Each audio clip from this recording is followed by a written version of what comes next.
بیشتر اس کے کہ میں کوئی بات کروں، میں درخواست کروں گا جناب سلطان احمد علی صاحب سے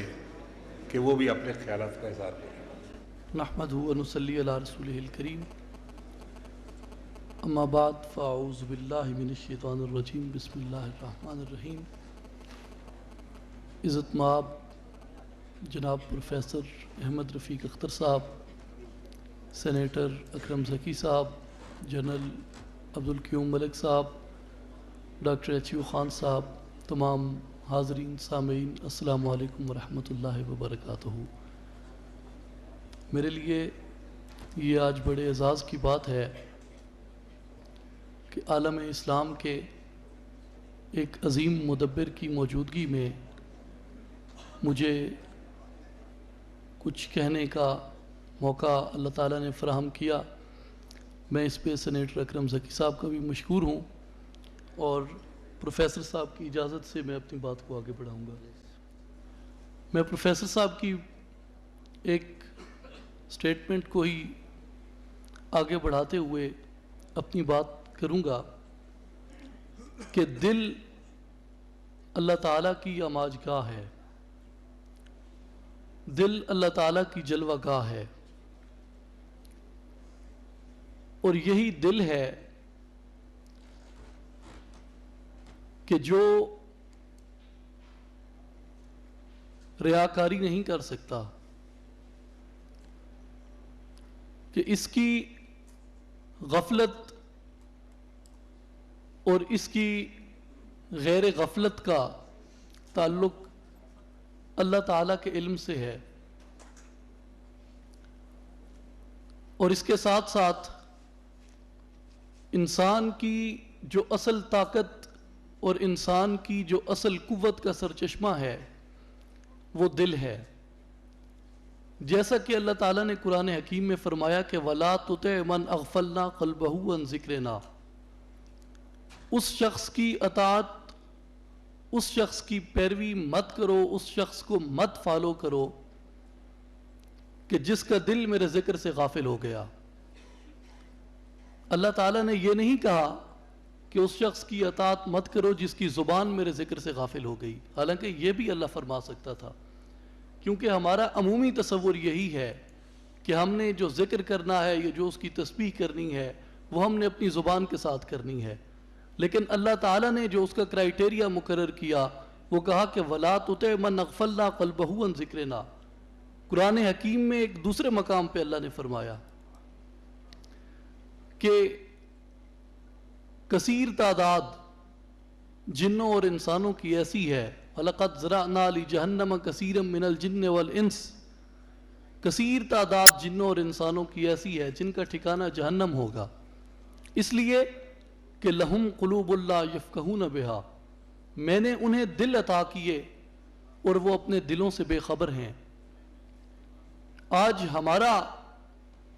جو مسئلہ ہے، آج ہماری جو بدقسمتی ہے وہ یہی ہے کہ ہم تمام علم رکھنے کے باوجود، تمام معلومات رکھنے کے باوجود، ہم مجموعی طور پہ، ملی طور پہ، اجتماعی طور پہ بھی اور انفرادی طور پہ بھی الا ماشاء اللہ ہم اپنے دل سے بے خبر ہیں، اور دل ہی وہ طاقت ہے کہ انسان جس طاقت کو پکڑ لے اور اس طاقت کے سرچشمے کو حاصل کر لے تو یہ انسان کو عرش علا کی بلندیوں سے بھی آگے لے جاتا ہے، لیکن اس طاقت کو اپنے ہاتھ سے چھوڑ دے تو پھر سریا سے زمین پہ آسمان ہم کو دے مارا، پھر یوں ہوتا ہے۔ اس وقت جو ایک ویکیوم ہے عالم اسلام کی نوجوانان کی اس نسل کے اندر، جو ہمیں پر ہوتا ہوا انشاءاللہ دکھائی دے رہا ہے لیکن اس سے قبل رہا ہے، وہ یہی ہے کہ ہم نے ہمیشہ اپنے دل سے غفلت برتی، اور علامہ اقبال رحمۃ اللہ علیہ نے بھی یہی کہا کہ اپنے من میں ڈوب کر پا جا سراغ زندگی۔ حضرت سلطان باہو کہتے ہیں کہ اے تن رب سچے دا حجرا وچ پا فقیرہ جاتی ہوں، نہ کر منت خواج خدردی، تیرے اندر آب حیاتی ہوں، کہ تو اگر آب حیات کو تلاش کر رہا ہے تو تجھے خضر کی تلاش کرنے کی ضرورت نہیں. اللہ تعالیٰ نے وہ حیات جاویداں وہ تیرے من کے اندر رکھ دی ہے، لیکن ضرورت یہ ہے کہ تو اپنے اس من کے اندر اتر. انسان کی جو زندگی کا مقصد ہے وہ اللہ تبارک و تعالیٰ کی پہچان ہے، کہ جیسے حدیث قدسی میں ارشاد ہوا کہ کنت کنزا مخفیا فاردت ان اعرفا فخلقت الخلق لاعرفا، کہ میں ایک چھپا ہوا خزانہ تھا، میں نے چاہا کہ میں پہچانا جاؤں، پس میں نے مخلوق کو اپنی پہچان کے لیے پیدا کیا، کہ کوئی تو ہو جو سینہ ہستی سے راز فاش کرے، بتوں کو توڑے صنم خانے پاش پاش کرے، اور پھر سے بھیجا ہے خدا نے یہ پیام بندوں کو، میں کنز مخفی ہوں کوئی مجھے تلاش کرے. اور میں حضرت علی رضی اللہ تعالیٰ عنہ کا ایک قول پیش کرنا چاہوں گا کہ خیبر کا قلعہ جب آپ نے فتح کیا تو آپ سے یہ پوچھا گیا کہ آپ نے اپنی کس طاقت کے ساتھ، کس قوت کے ساتھ آپ نے خیبر کے قلعے کو فتح کیا؟ تو حضرت علی نے جواب دیا کہ ما قلعت خیبر بقوت جسمانیت ولا بقوت غذائیت، کہ میں نے خیبر کے قلعے کو نہ اپنی قوت جسمانیہ سے فتح کیا ہے، نہ اپنی قوت غذائیہ سے فتح کیا ہے. تو اے اسد اللہ غالب، پھر آپ نے کیسے فتح کیا خیبر کے قلعے کو؟ تو آپ نے جواب دیا کہ وَلَٰكِنْ أُيِّدْتُ بِهِ بِقُوَّةٍ مَلَكُوتِيَّةٍ، میں نے خیبر کے قلعے کو اپنی روحانی طاقت کے ساتھ، اپنی ملکوتی طاقت کے ساتھ فتح کیا ہے. اور یہی اس وقت اس ملت کی ضرورت ہے کہ آ جھانک چاکے گریباں میں بھی کبھی، کیس تو لیلا بھی تو صحرا بھی تو محمل بھی تو. اور اگر ہمیں یہ ویکیوم پورا کرنا ہے تو اس کے لیے ہمارے اوپر یہ بات عائد ہوتی ہے اور لازم آتی ہے اور فرض آتی ہے کہ ہم اپنے اس دل کی دنیا کی تلاش کریں اور اپنے من کے اندر اتریں اور وہ جستجو اپنے اندر پیدا کریں جس کا فیصل صاحب نے ذکر کیا کہ ہمیں اپنے دل کے اندر داخل ہو کے اپنے اس دل کی دنیا کو آباد کرنا ہے اور اللہ تعالیٰ کی ذات تک رسائی حاصل کرنی ہے. یہ تو ہمارا یہاں کا جو حساب و کتاب ہے وہ بھی یہیں پہ ہوگا کہ ہم نے اگر اپنے دل سے اس طاقت کو حاصل کیا تو ہماری آواز اور ہماری صدا وہ عرش اولا کو بھی ہلا دے گی.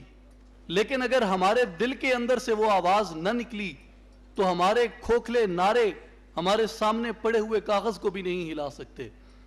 لیکن اس کا حساب ہمیں اس دنیا میں بھی دینا ہے اور ہمیں وہ آخرت جس کا اللہ نے کہا کہ یؤمنون بالغیب اس کے اندر بھی دینا ہے کہ قرآن میں اللہ نے کہا کہ یوم لا ینفع مال ولا بنون، اے بنی نوع انسان، اے اولاد آدم، اے ابن آدم، قیامت کے دن تمہیں نہ مال کام آئے گا، نہ بیٹے کام آئیں گے، نہ بڑی بڑی ڈگریاں کام آئیں گی، نہ بڑے بڑے عہدے،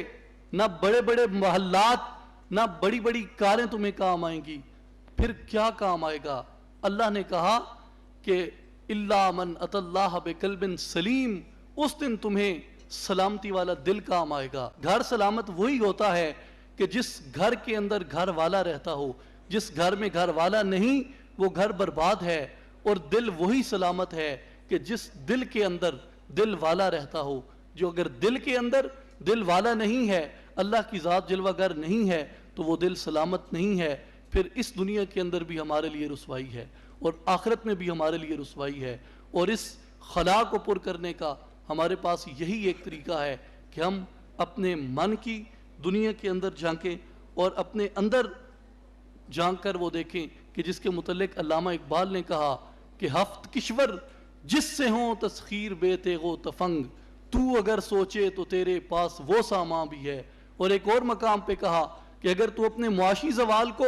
اپنے زوال کی وجہ سمجھ رہا ہے تو اے مرد مسلمان، اے ملت اسلامیہ، تمہارے زوال کی وجہ عسکری طاقت کی کمزوری نہیں ہو سکتی. تمہارے زوال کی وجہ معاشی طاقت کی کمزوری نہیں ہو سکتی، بلکہ وہ تمہاری ایک اسپرچول ویکنس ہے، جس کے متعلق انہوں نے کہا کہ سبب کچھ اور ہے جسے تو خود سمجھتا ہے، زوال بندہ